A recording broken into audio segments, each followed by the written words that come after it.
Now we will go through dictionaries. So dictionaries have two attributes, key and value. So every dictionary will have a key and value. For example, I am defining a dictionary here, number to name. So I'm mapping the number 1 to actual value. So the key here is 1 and the value is the string 1. The key here is 2 and the value is string 2. Similarly, I have another dictionary which maps string to the number. So one string is mapped to number 1, string 2 is mapped to number 2, and so on. So let us look at this.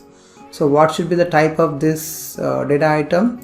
It should be dict, and I can also index, I can also use key value to index the dict. So if I want to get if I want to index number to name 3, I should get actually this 3.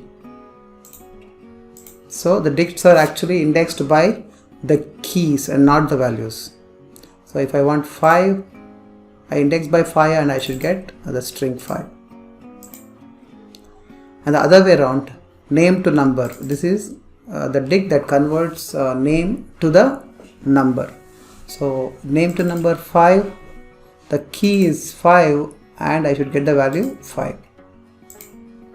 Here I get 5, and let's see, if I type name to number dot keys, I should get all the keys. So I'm getting all the keys, name to number, and similarly I want the number to name,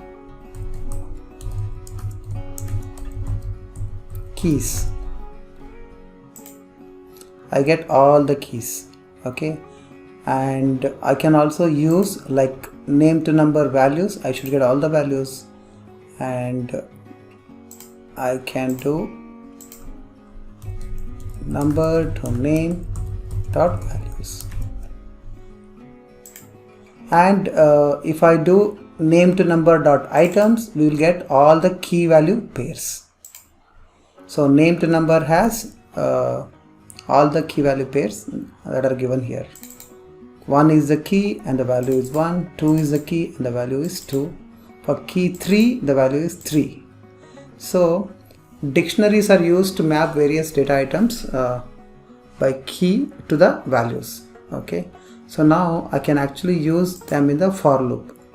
Here is an example for AB in name to number dot items. That means I will get all these, right? And I want to go through all these and print them. For AB in name to number dot items, print AB.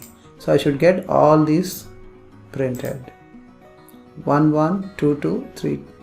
And I can do the same for the other one, which is for AB in number to name dot items, print AB.